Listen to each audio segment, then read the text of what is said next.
Hello viewers, প্রদীপ ভট্টাচার্য মার্কিন যুক্তরাষ্ট্রের New York থেকে সকলকে সুস্বাগতম। আজ যে টপিকস নিয়ে আলোচনা করব তা হলো গণতন্ত্রের ভোট রঙ্গ, বিলাতি আমদানি। গণতন্ত্রের ভোট দিয়ে আমরা কি সুবিধা অসুবিধা ভোগ করি, তাই এই আলোচনাতে বিস্তারিত তুলে ধরতে চেষ্টা করব। আশা করি আলোচনাটা মনোযোগ দিয়ে শুনবেন।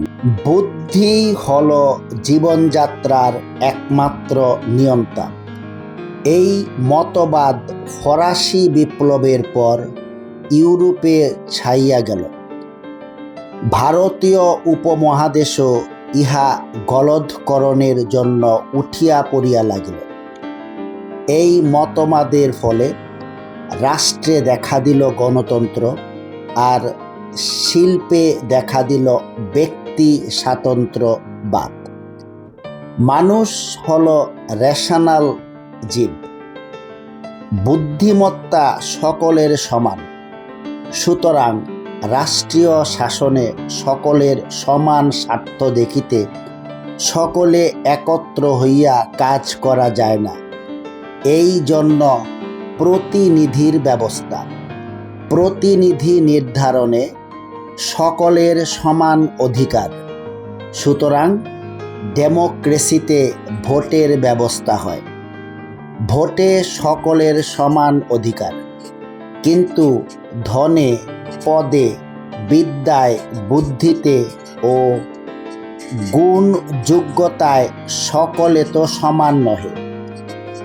এত বৈষম্যের মধ্যে রাষ্ট্রীয় প্রতিনিধি নির্ধারণে সকলের সমান ভোট ন্যায়সঙ্গত হয়।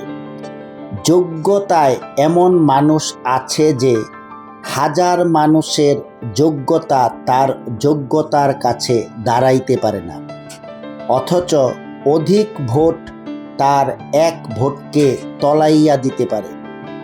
সকল দেশেই বেশিরভাগ লোক আজও অবিবেচক, দায়িত্বহীন। সুতরাং জনগণ জ্ঞানী গুণীকে তলাইয়া দিয়া যা খুশি করিতে পারে সংখ্যার জোরে, ভোটের জোরে। ভালো লোক বাছিয়া কয়জন ভোট দিতে পারে?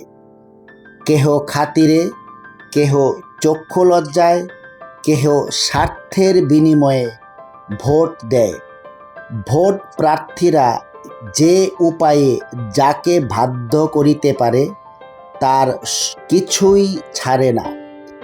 কত ঘুষ, কত লোভ দেখানো, কত ভয় দেখানো, কি যে না হয় বলা যায় না। ভোটারদের আদর তখন কত! অবজ্ঞায় যাদের দিকে তারা ফিরিয়াও তাকায় না, সেই একদিন তাদের আদর আপ্যায়ন। এই সব অপকৌশল যতই জঘন্য হোক, শিষ্ট সমাজে এই অদ্ভুত ভোটরঙ্গ, বিলাতি আমদানি, নিরেট বুদ্ধির নিকৃষ্ট ফল। প্রতিনিধিরা সব দলের লোক, তারা নির্বাচিত হয় দলের জোরে। শেষে যে আইন রচিত হয় তাহাও দলের জোরে ও দলীয় স্বার্থে। রাষ্ট্রীয় পবিত্র শাসন নীতি পড়ে গিয়া দলাদলির হাতে। তাদের কর্তৃত্বের ভিত্তি লোকমত। এই গর্ব তাহাদের সশৈব মিথ্যা। বাস্তবেই তো অনেক কিছু প্রত্যক্ষ করি। ভোট রঙ্গে চলে ফ্যামিলি ডাইনেস্টি। পিতা ছিলেন রাজনৈতিক নেতা, সে সুবাদে ছেলে বা মেয়েও রাতারাতি বনে যান বড় নেতা, এমনকি প্রধানমন্ত্রী পর্যন্ত। সংবিধান প্রণেতাকেও ভোট রঙ্গে জামানত বাজেয়াপ্তও পর্যন্ত হতে হয়। একেবারেই আনারি। স্কুলের গণ্ডি পার না করা নেতার 10 বিষয়ের মধ্যে 8 বিষয়েই ফেল করা নেতা হয়ে যান দেশের মূল কাণ্ডারি।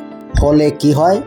মাস্টার্স ডিগ্রি ছেলেকেও সুপারিশের জন্য যেতে হয় অষ্টম শ্রেণী পাশ করা এমপির কাছে। ডিয়ার ভিউয়ার্স, আপনার কি মনে হয় এই যে আমরা ভোট দিয়ে এত বিশিষ্ট বিশিষ্ট এমপি প্রধানমন্ত্রী নির্বাচিত করি, তারা জনগণের কথা কি ভাবে? তারা দেশের দারিদ্র্য বিমোচনের জন্য কতটুকু চেষ্টা করে?